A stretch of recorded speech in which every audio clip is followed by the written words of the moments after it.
Okay,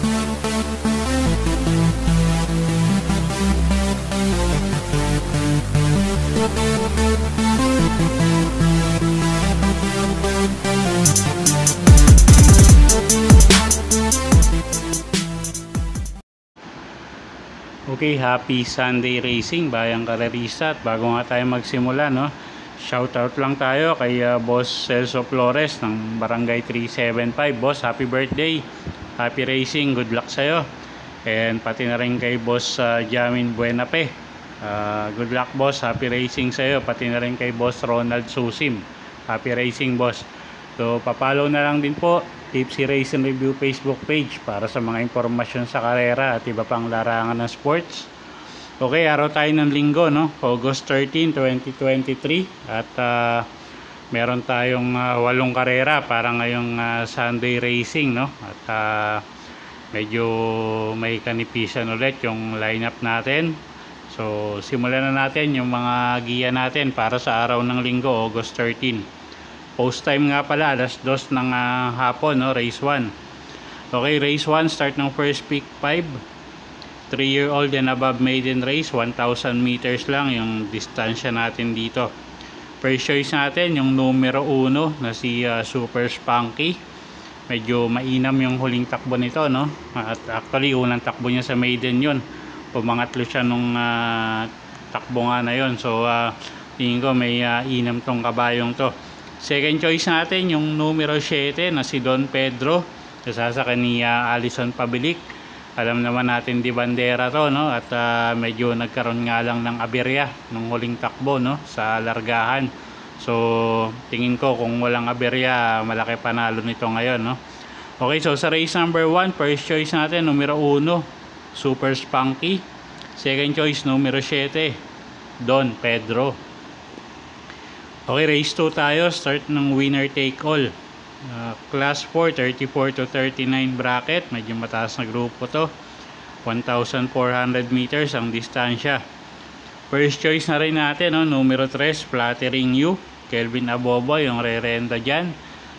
Tingin ko medyo gumanga yung laban niya ngayon, no? Sila Euroclidon yung kalaban nito nakaraan. So, yun nga, tingin ko medyo gumanga yung laban.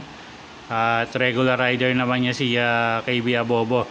Second choice natin yung numero 7 na si Port Salt, sasakyan ni RC Susan. Ito medyo may inam din tong kabayong to at medyo maganda yung pwesto niya ngayon, no? So tingin ko malaki rin ang panalo. Okay, so sa race number 2, first choice nga numero 3, Flattering You. Second choice natin yung numero 7 na si Port Salt. Okay, race 3 tayo. Start ng pick 6. Ito yung 2023 Piracom Maiden Stakes race, no, for 2-year-old. So, distansya natin dito 1,200 meters. First choice natin yung numero 5 na si Sonnet 43. At sasakyan ni Patty Dilema from the Avalos stable, no? At medyo maganda naman niya ipinakita niya sa trial. So tingin ko medyo malaki panalo. Second choice na rin natin yung numero 4 na si Upscale Bell, sasakyan ni JB Hernandez. At maganda rin itinakbo nito sa trial. So kung wala naman magiging aberya, tingin ko medyo maganda ipapakita nitong dalawang kabayo na to. Okay, so sa race number 3, first choice numero 5, Sonnet 43. Second choice numero 4, Upscale Bell. Okay, race 4 tayo. Start ng second pick 5. Class 4, 16 to 21 bracket. Distansya 1,000 meters. Okay, anybody's race, no? 1,000 meters pa. First choice natin numero 4, Safe in the West, sasakyan ni JD Flores. At maganda yung huling panalo nito. So baka mag-umento pa si kabayo, no, kung sakaling maganda yung kondisyon niya. So siya yung first choice na rin natin. Tingin ko angkop din yung distansya, no. Second choice natin yung numero 2 na si Lucky Nono, sasakyan ni JB Bakaykay. At tingin ko medyo mag-aang yung laban niya ngayon, no. At kahit medyo maiksi yung laban, tingin ko sa gaang ng laban kaya nang sumabay. Okay, so sa race number 4, first choice numero 4, Safe in the West. Second choice, numero 2, Lucky Nono. Okay, race 5 tayo. Start ng peak 4. Distansya natin dito 1,000 meters, class 4, 16 to 21 bracket ulit. First choice natin, numero 7, maaasahan, Jeff Sarate. Maganda yung numero, kabisado ng hinete, at tingin ko kaya nang isabay ito rito, no? Second choice na rin natin yung di banderang Megan Maxine. Although dyan Alvin Guse yung re-renda niya, no? Tingin ko may panalo basta ilabas ng connection. At yun nga, tingin ko angkop yung distansya sa kanya kung ilalabas ng connection, ha. Okay, so dito sa race number 7, first choice nga natin, numero 7, maaasahan. Ang second choice natin, yung numero 5 na si Megan Maxine. Okay, race 6 tayo. Class 5-5, lowest group tayo, 1,000 meters yung distansya natin dito. Anybody's race, first choice natin, yung couple entering numero 3, Potential at Let It Shine. Sasakay ni apprentice rider BJB Galieta at Adrian Bopete, no? At medyo consistent naman tong dalawang to, lalo na si Let It Shine. So tingin ko malaki panalo. Second choice natin yung numero 9 na si Magnolia Ashley. Dyan Alvin Guse na naman yung re-renda dyan, at medyo konting talas tayo sa pang-amoy yan, no? Yung lalo na yung sa connection na yan, kung ilalabas tingin ko malaki panalo. Okay, so sa race 6, first choice numero 3, couple entering Potential at Let It Shine.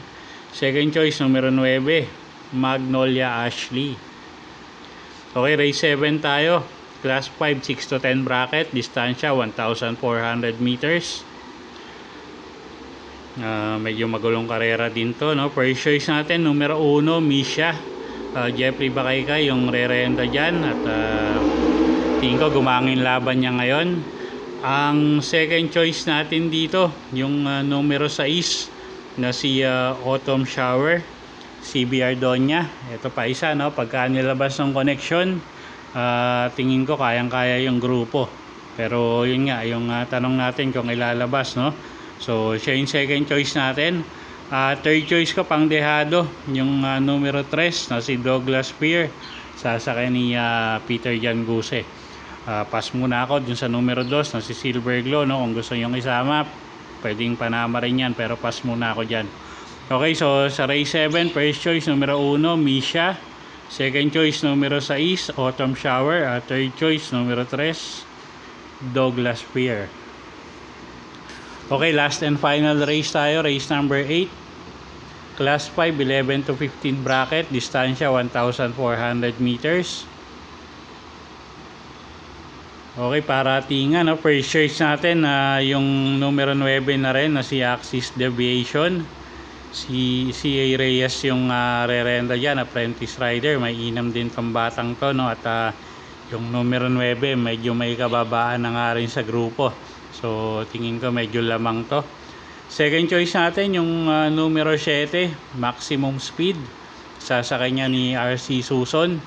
Medyo malaki rin ang panalo niya, no? At dadagdag ko sa paratingan ko yung numero 1 na si Majestic Star. Sasakay naman niya ni JD Calagos. Okay, so sa race number 8, first choice ko nga yung numero 9 na si Axis Deviation.